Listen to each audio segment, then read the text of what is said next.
question is, in terms of overall trend, is Afghan capacity increasing? Kabul, for example, which contains a huge proportion of the Afghan population as a whole, has been largely policed by Afghan forces for quite some time. And they've done a reasonably good job. Kabul is much safer than it was, and Afghan forces in Kabul are much more capable than they were. That doesn't mean that there are not going to be events like this potentially taking place, and that will probably go on for some time. Our work is not done.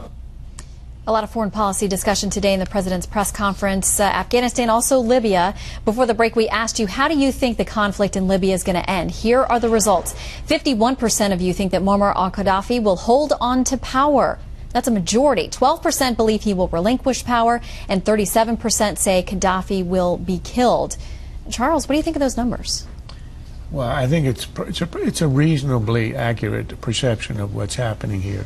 It's obviously a stalemate. Gaddafi, you could argue, in the end has to go, but in the end, that could be a long time. I think what was really curious about the way the president answered the questions today on Libya was that he did it, and as he said himself, promises made, promises kept. He's talking exclusively about process. He says, I promise no boots on the ground, no boots on the ground. I promised America would lead at the beginning and then withdraw and let others lead. I kept to that promise. I would think that when you're evaluating success of a war, it would be about has it advanced American national interest and safety and security. It's not in terms of has it vindicated a president's prior words.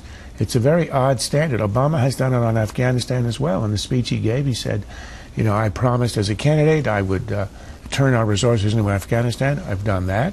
And then now I promised I'd start withdrawing in July of this year. I'm starting that. This is a remarkable way to evaluate a war. It's extremely self-referential. Who cares if it fulfills a promise? Is it achieving its goal? All right. The president also today, of course, is taking a lot of heat still about this question about the War Powers Resolution, whether he should have had to formally come to Congress. He brought this up, or he answered this question today. He said, we have consulted with Congress. There have been 10 hearings. We've sent over reams of information. He said, do I think our actions in any way violate the War Powers Resolution? The answer is no. So I don't even have to get to the constitutional question. Charles, what do you think? Well, I found it was kind of ironic there. He was bragging on one hand that he as president had found that DOMA was unconstitutional. But when this came up, he said, I'm not going to act like a Supreme Court justice. I don't do constitutional questions. But putting that little irony to one side, I think he can get away with this. Obviously, there's a big problem here. It's not exactly kosher under the War Powers Act. But let's face it, Congress has never really enforced that under any president. And as long as Americans aren't dying in large numbers in Libya, he can get away with this. And he basically alluded to that when he said, well, this War Powers thing, that was written for Vietnam when we had 500,000, not for troops on the ground and so forth. You can call it cynical, but I think he's going to pull it off. All right, let's turn to Afghanistan now. We have some new polling results out. These are Fox News polls on Afghanistan. When it comes to President Obama's plan to remove troops from Afghanistan, 74% said they approve of what he's discussed. 20% said they disapprove. And also, we asked you to best describe your view on Afghanistan. You've made progress, but it's incomplete. That's 64%. Most goals have been accomplished, only 15%, and the mission has failed, 15%. So as we talk about the plans to move forward in Afghanistan, Steve, there's been some interesting conversation about the president, how he came to this decision, who he listened to, and who he may not have listened to. Right. I think one of the most undercovered stories, and I was actually shocked that it didn't get a question today at the press conference, was this testimony from Lieutenant General John Allen, who's the incoming commander of forces, U.S. forces in Afghanistan, was asked point blank by Lindsey Graham yesterday whether the drawdown policy option that the president is implementing was in fact one of those presented to him by David Petraeus in this range of options, something that the White House had argued.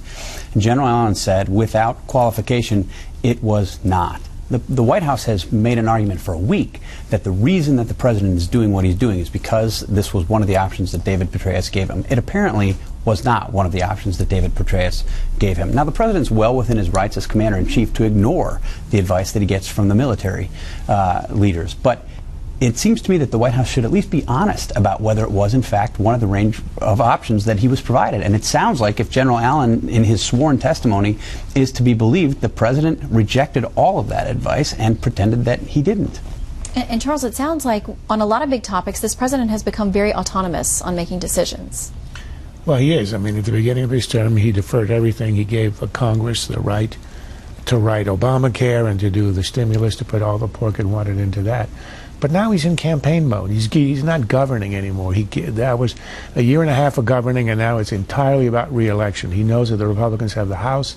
He's not going to pass anything of significance anyway. The ideological agenda, as of now, is dead. So it's all about re-election. Everything he said in the press conference, all the demagogic arguments about the rich and the poor, is all about how he frames it. It's not about governing. All right, Charles, do you think it's fair, very quickly, that whatever he says right now is going to be viewed simply as political and all about 2012? It's going to be, but I have to say that if it's going to be viewed that way, at least he has the advantage on Afghanistan of being successful. As your poll points out, 75%, almost 75% of the public thinks he's got it right. Cynicism often works. All right. Panel, thanks very much. That's it for the panel, but stay tuned. Former Illinois Governor Rod Blagojevich